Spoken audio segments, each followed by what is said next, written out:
building in healthcare takes a lot longer. So make sure that you're managing your cash appropriately, and then making sure that you have the right milestones and guidelines as you scale. Welcome to Startup Health Now, the podcast where we celebrate the entrepreneurs and innovators who are transforming health. I'm your host, Logan Plaster.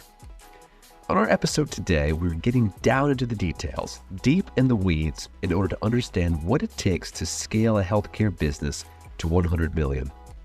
For that wisdom, we turn to Sofia Guerra, investor at Bessemer Venture Partners. We had her on to our Masterclass series to share top takeaways from a recent benchmarks report that was published by her firm. She distills that very detailed work into 5 key takeaways, and then she hung around to answer questions from her audience of Startup Health founders.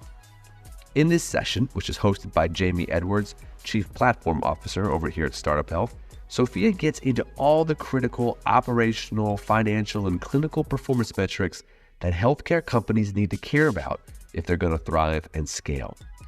For the purpose of this podcast, we'll drop you right into the middle of the conversation between Jamey and Sofia, focusing on her advice for founders. Here's Sofia. We've always believed at Bessemer that building in healthcare is not for the faint of heart, and you always should be armed with the best information to attack that problem. So I want to share with you kind of 5 top takeaways or key lessons on how to scale a healthcare business and how do these change across the stages as you are building a business that's going to get to $100 million or beyond that. So lesson number 1, innovating in healthcare takes time and patience.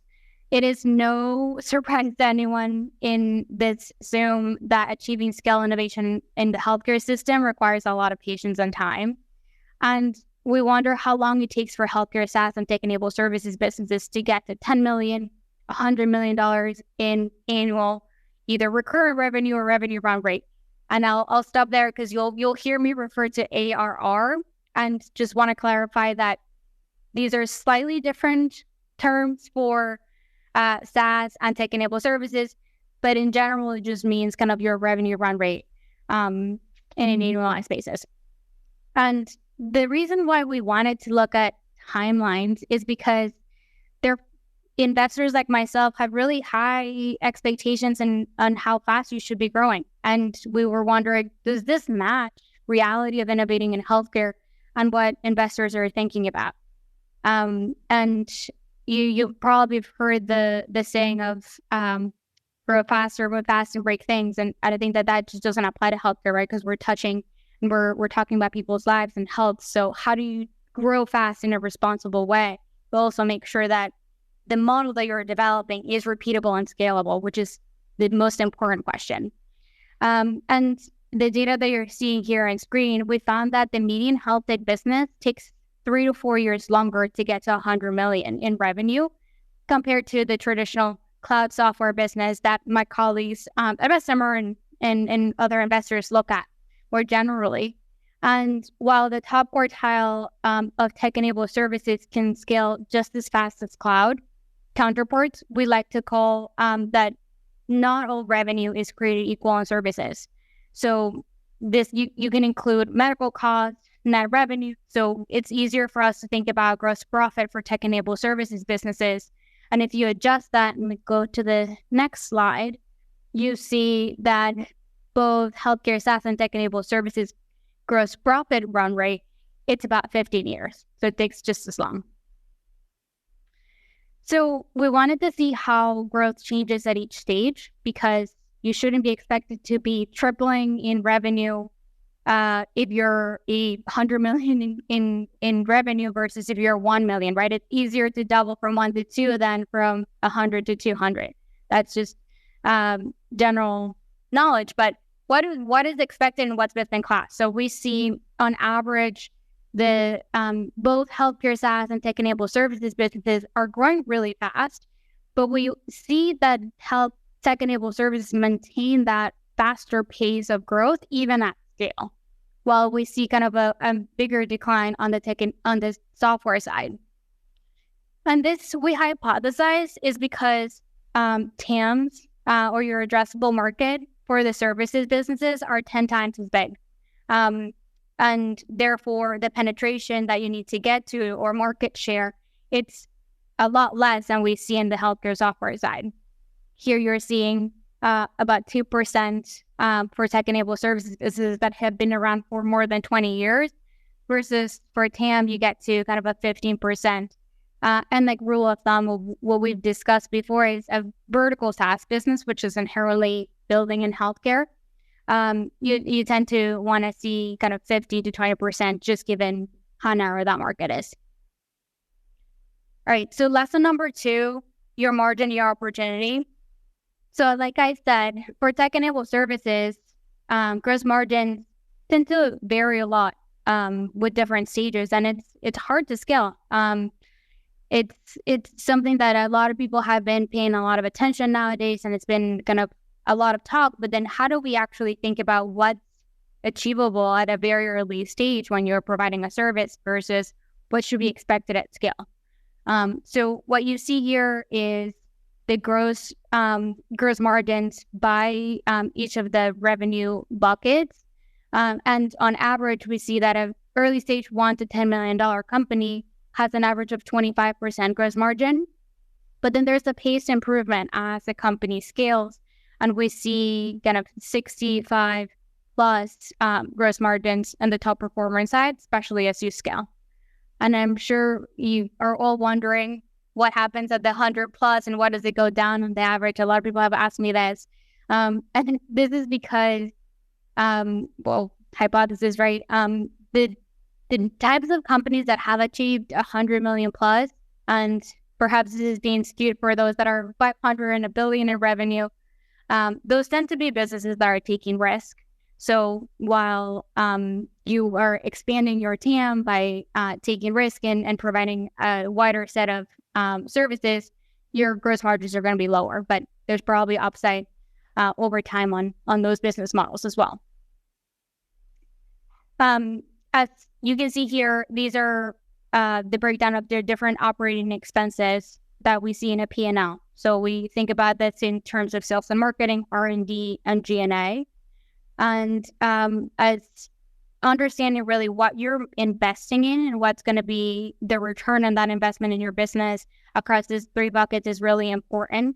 And then over time, you're going to unlock economies of scale in a bunch of these investments that are going to drive improvements in your revenue growth, where we're going to talk about CAC payback, but as well as R&D investments are also going to unlock improvements in your gross margin that we just chatted before.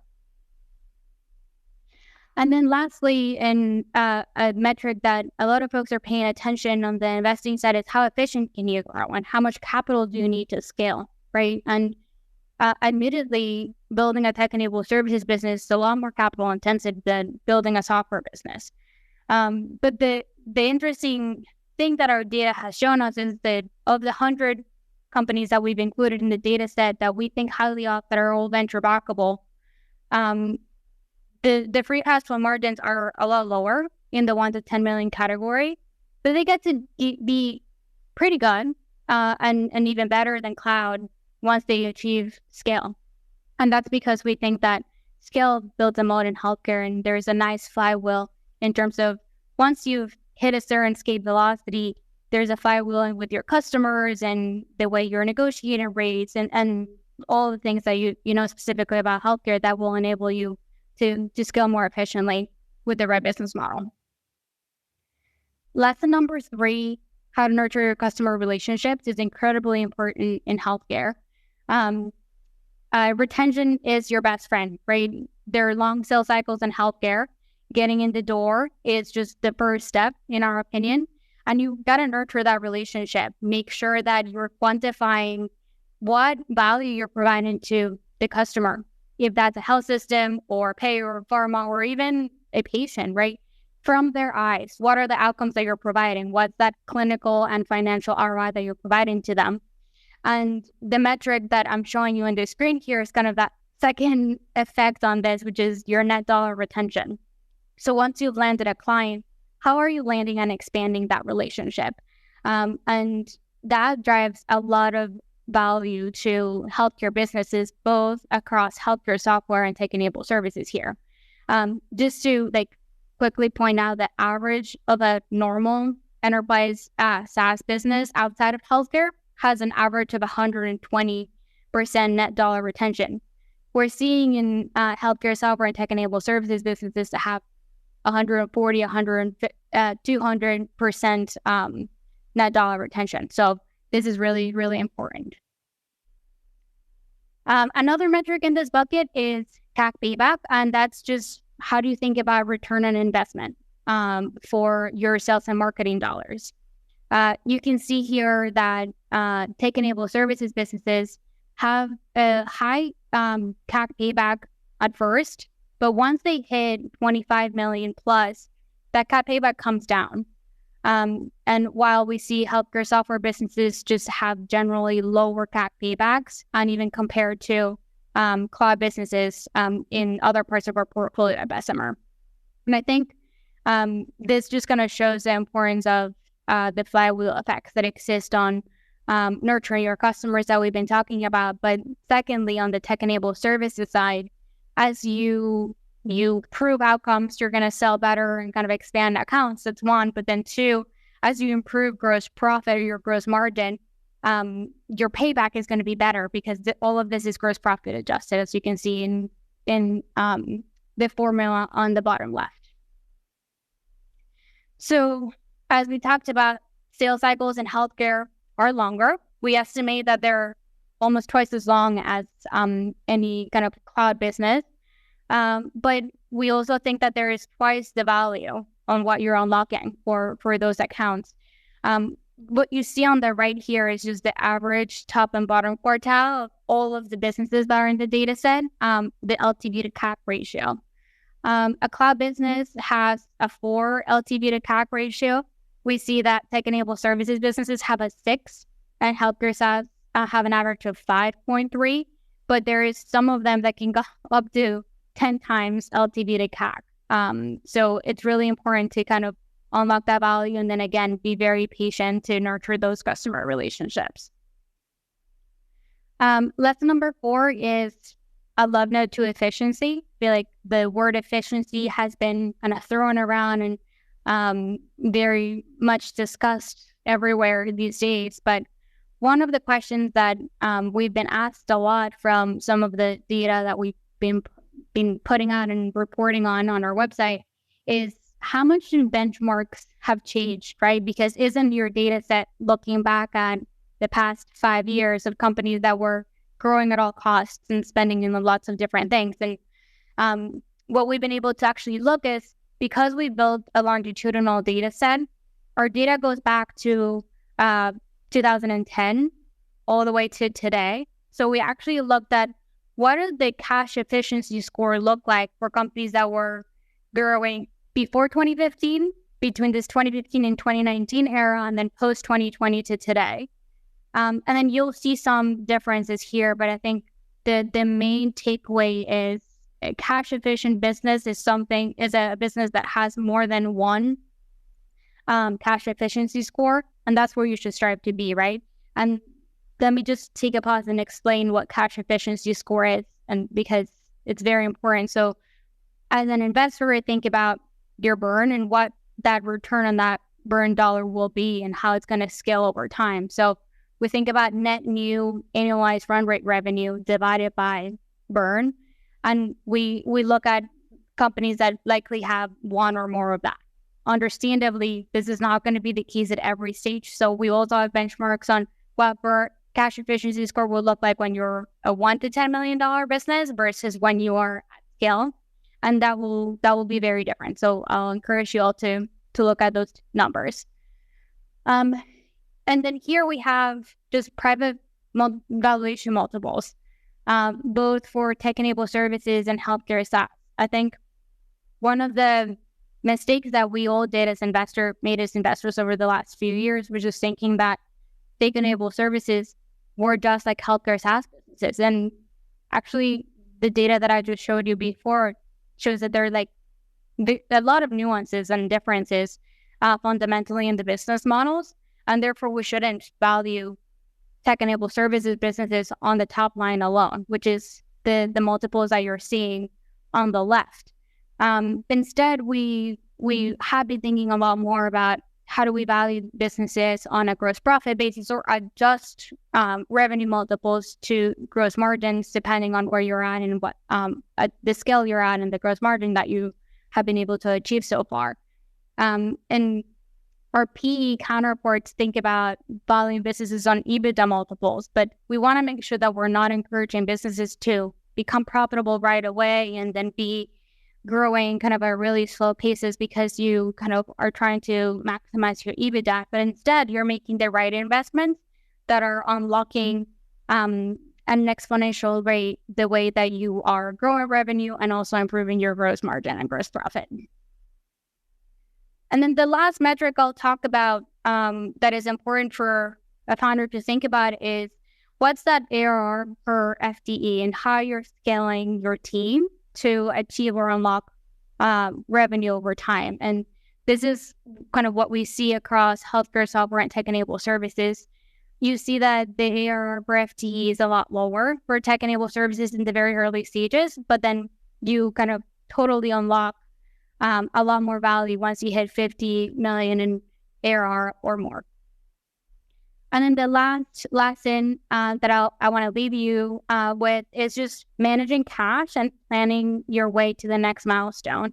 Like we said, building in healthcare takes a lot longer. So make sure that you're managing your cash appropriately and then making sure that you have the right milestones and guidelines as you scale.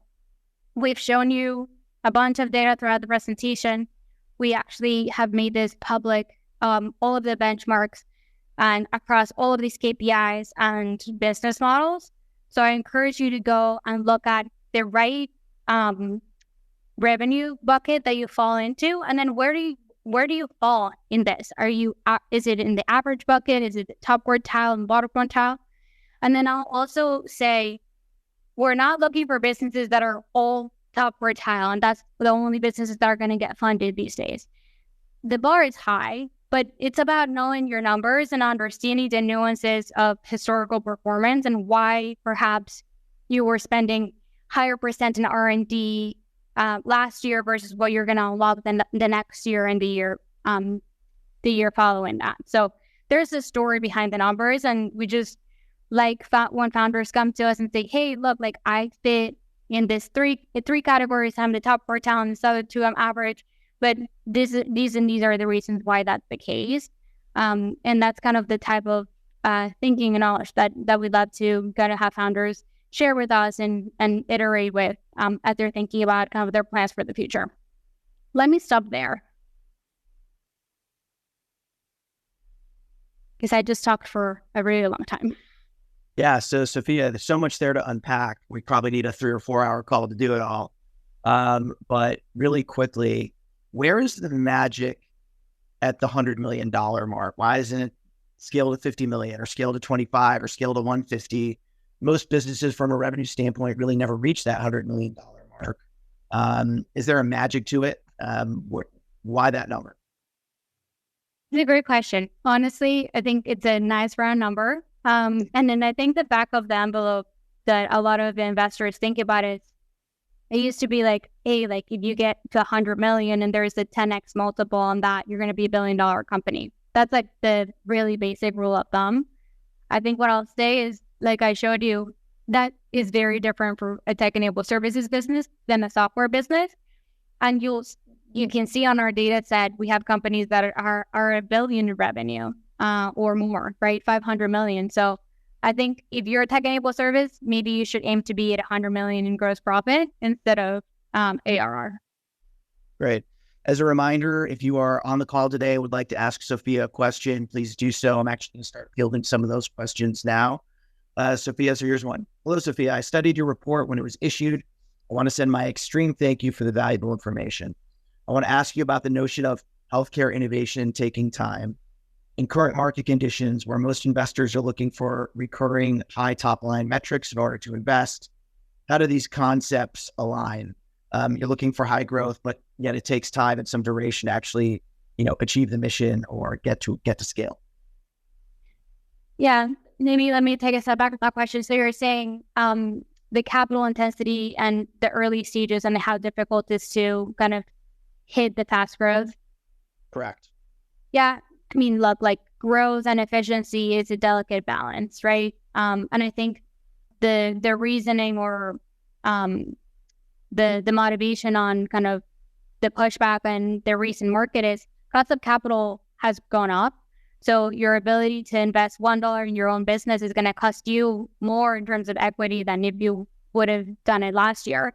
So I think that it's important to like know the business model and all the little knobs that you can tweak to make sure that acquiring one customer is going to be profitable for your business versus acquiring a customer that you're just losing money on.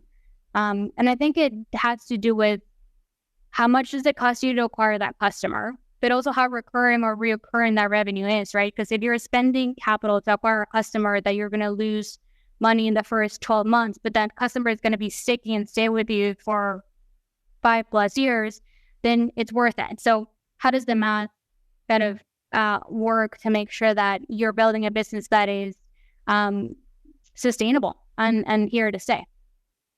So building on that, ramping ARR looks to be a clear driver of success. Should founders only be looking to recurring revenue subscription models as kind of a core model they should be looking at?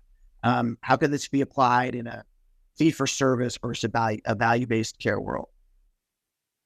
That's a great question. And for tech-enabled services businesses, I think there's a lot of nuance on what revenue is and how do you define revenue. I don't think that $1 revenue is equal for every company. It's defined very differently. I would probably think about how to make it more apples to apples, right? To make sure that you're understanding your investments and the revenue that you're bringing in the door. But then also, how are you nurturing those customers for the revenue to be reoccurring? Because when we think about as venture investors, we want to invest in companies that are going to scale exponentially, not linearly. So once you acquire one customer, even if it's like a payer, for example, you may be providing a service to a certain patient in that employer population or that payer population, but more people are going to get sick over time, and you have that contracting relationship with the payer and the employer, and you're going to have the ability to engage that patient. So we care about reoccurrency. And the nuance for tech-enabled services is a lot harder to calculate. We'll talk about the template in a little bit, but we calculate tech-enabled services recurrent revenue on a cohort basis. So how do you think about the relationship? Like you have one contract with, say, an employer or a payer, and how that has evolved over time. It also seems, Sofia, if we elaborate or extrapolate on kind of that thought, markets change over time, and a company that is early in on the market will experience certain dynamics that affect their ability to scale and their margins. And then as that market becomes more competitive, those dynamics change as well, and they'll suffer from commoditization over time. And I think that was one of the interesting things when you had your healthcare innovation takes time slide, seeing that a lot of founders think it's 3 to 5 years and I'm building my company. It's actually more like 7 to 10 to 12 years till you reach that scale. What are your thoughts there? How does scaling to 100, is there an optimal point for you as a VC to think about exiting, or where valuation is at its maximum if markets get more competitive over time? It's a good question. I think while markets get more competitive over time, like I said, scale drives moats in healthcare, and then your ability to really have referenceable customers and like outcomes on the clinical and financial ROI side, it's going to like improve your economics like greatly. So while maybe there's 1 or 2 or 3 kind of other competitors in the space, I think that just the ability to be there longer and have the longitudinal data set to provide evidence to your customers is going to like really unlock your ability to kind of grow. But then the second thing is on the tech-enabled services side, the TAMs are really, really large. We're talking about sometimes $100 billion in TAM. So I don't think that there's like a winner take all dynamic in certain markets. There can be multiple. Seems like really quickly that we have lost Sofia, so we can work on getting her back. That would be great. In the meantime, with the last question that we asked around why the $100 million mark was a kind of a magical number.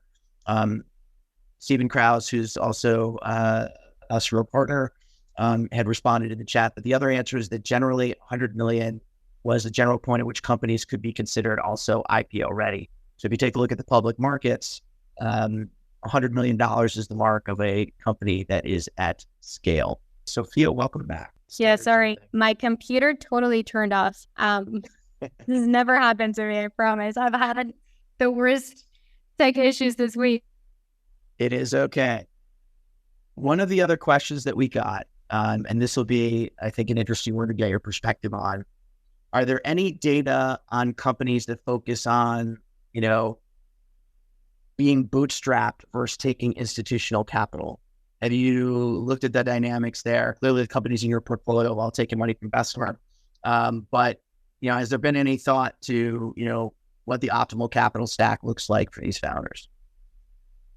I don't think that there's an optimal capital stack. I think that there's decisions that you need to make as a founder on the implications that come with taking venture capital money and the type of outcome, honestly, that you're striving towards.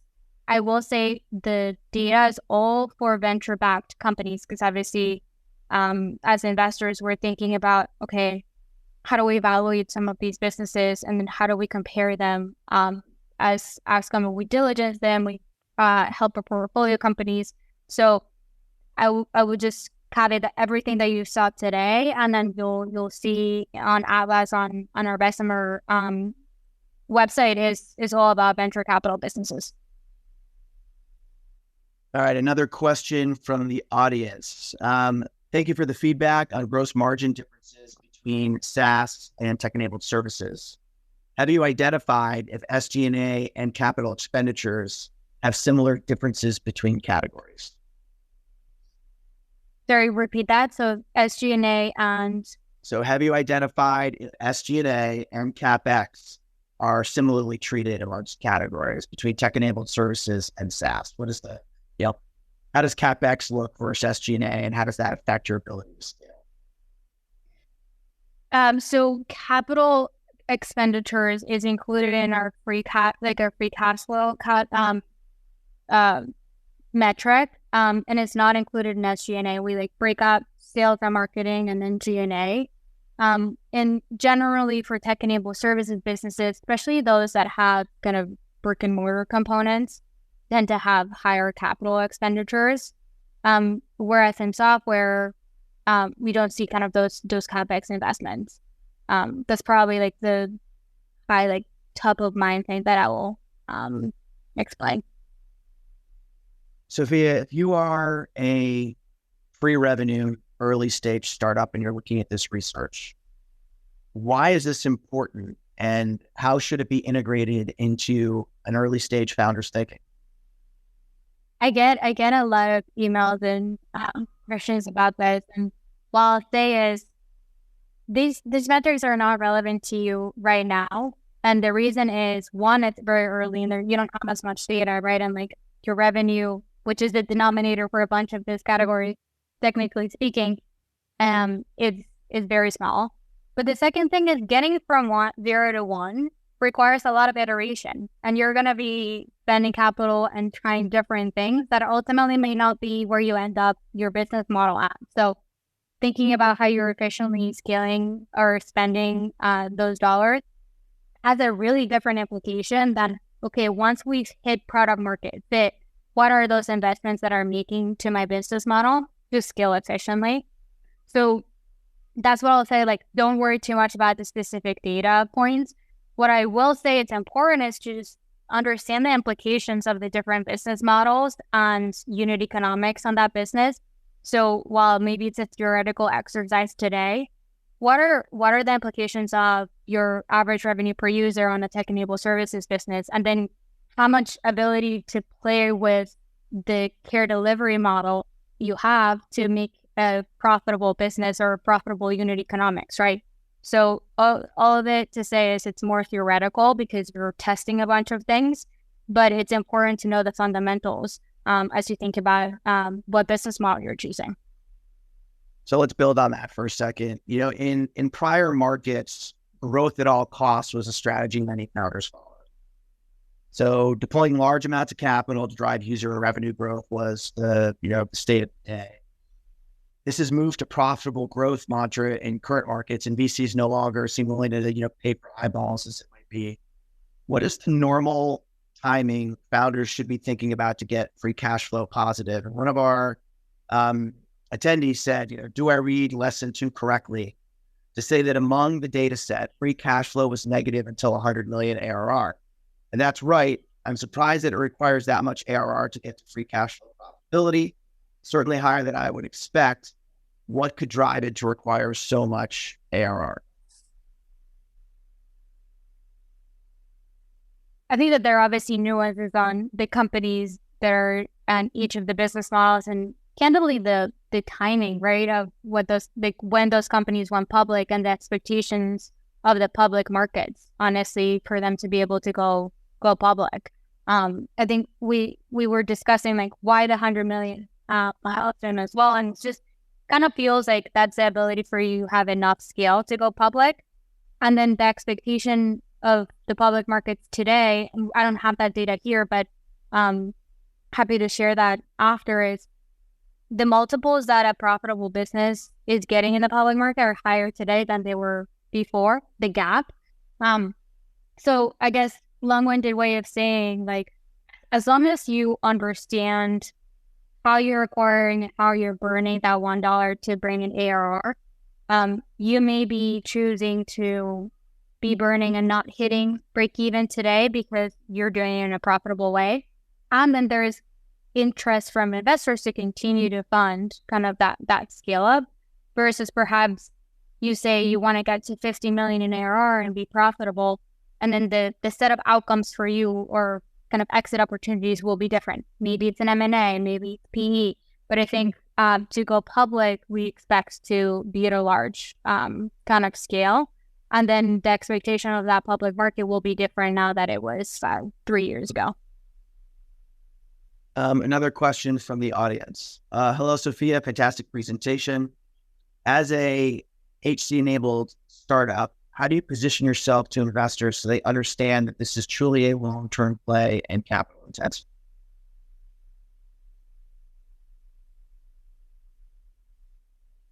I guess my question to them would be, where do you fall in kind of if you're early stage of your $1 to $10 million in revenue, how do you compare to those kind of average top quartile and bottom quartile metrics, right?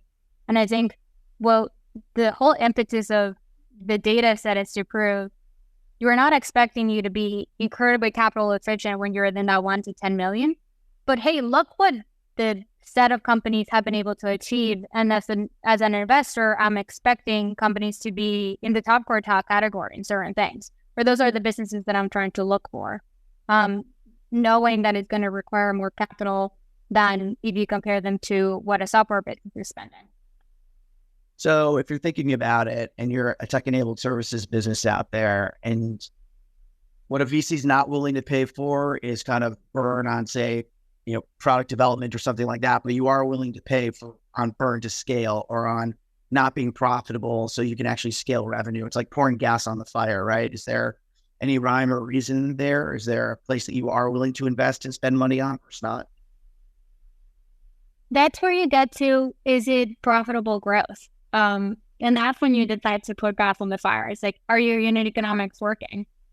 If you are, your CAC feedback is at kind of average or top quartile, and you're kind of engaging and retaining customers because you've shown kind of clear return on investment to your customer, even if that's on the software side, on financial ROI or clinical outcome, understanding really like, are those investments you've shown so far that at a small scale, the unit economics work, and then we're going to unlock kind of and make investments to grow. So we're going to invest in sales and marketing because our CAC payback's working. Or do we need to make investments in R&D that are going to help us today build a better platform or automate certain parts of the care delivery that's going to help ultimately provide or improve our unit economics, or actually improve our patient engagement. So we're going to maintain kind of the retention in some of those cohorts over time. I think the devil's in the details, but that's kind of how I would think about the different knobs of the business model, so you can tweak. So quick one on CAC. We have a question from the audience there. CAC for a lot of health tech enabled services founders is a little bit foreign, like very common, obviously, in SaaS, but not as common on the health tech enabled, just part of the lingo and lexicon. One of the questions is, it's always challenging defining the customer in this metric. With an average of 18 months, you must be identifying the plan payer as the customer. In other words, the user isn't always the customer, right? 100%. That's the complicated nature of healthcare. I will admit a vast majority of the tech-enabled services are B2B2C, which where you're saying the B is the customer, how we define it. There's D2C as well, and I think that the nuances of retention curves are very specific to those. But yeah, we think about the client or the customer as a payer, employer, and the patient is just the C, right? But when you think about CAC, we think about all of the investment in sales and marketing that goes signing those contracts and then activating those numbers as well. We think about the payback on the entire both B2B and B2C marketing and sales that go into it. For seed stage companies, another question from the audience, you cite 3 years median to a $10 million run rate. Is that from founding or from the date that a round was published? Sorry, these are very specific data questions. So yeah. So for seed stage companies, you cite 3 years median to a $10 million run rate. Is that from founding or from the date a round was published? It is. So our back of the envelope way of getting to this is when they were founded. So the date that's available on PitchBook. Okay. I got to ask the question because we're all health tech entrepreneurs online right now. How is scaling a health tech company different from other industries? Does the research yield any type of special circumstances or skills required by a founder to scale a health tech business versus another? Is it applicable to tech-enabled services startups versus pure SaaS startups? So healthcare tech in particular, is there a difference in how you need to run a health tech business versus one from another industry vertical? Yeah, I mean, that's the whole impetus of doing this, right? It's totally different. While maybe healthcare SaaS, it's a lot closer to what you would see in other vertical SaaS categories. I think selling in healthcare is particularly different because you have an enterprise-like go-to-market strategy, you have a bunch of regulation around it, and then you have big incumbents, right? So the whole reason we wanted to provide more data and facts on how to scale is just because selling in healthcare is harder and it requires very particular type of knowledge. So we don't talk about this, but one of the things that we love to say as a team is that we look for bilingual teams. And by that, we mean on the commercial side, like deep healthcare expertise and longstanding relationships to accelerate the go-to-market, but then also software and great product folks that are going to help think about how do you build a business that's scalable, like in any other technology segment, and not just providing services masquerading as software. And how do you kind of unlock that scalability? So certain companies have hybrid models, and you might start off as a tech-enabled service company, but then realizing you've got a ton of amazing data that you can then unlock in terms of monetization. So how does data factor into a tech-enabled services model? And you kind of said not every dollar of revenue is created equal. How do you view companies like that? Well, I think if it's a clinical delivery business, the data is going to help you prove outcomes, which will inherently unlock kind of the ROI that you're providing to the system, to your customer. By that, I mean kind of what's the clinical and financial ROI for like a payer, right? What are the savings that you're providing with your intervention versus the status quo? And the better that you calculate that and track it and kind of share it with your customers, the easier it's going to be for you to go to market and sell. I'll give you a very specific example. Our portfolio company, Oshi, they made a very thoughtful, smart decision to work on kind of a trial with a third party, a payer, to kind of quantify what the impact on clinical outcomes was and in terms savings for the intervention. And it took 1.5 to 2 years to get that data set. But it was so rigorous and it had a third party kind of vetting the data that it helped them unlock a ton of other contracts based on that data.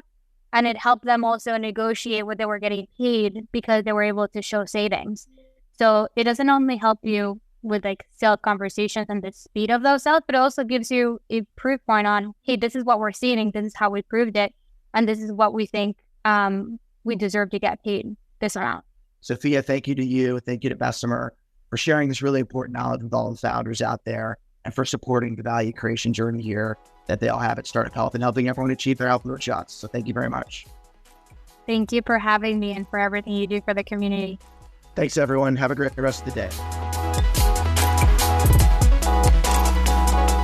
Thanks for listening to Startup Health Now. We'll be back again with another episode next week.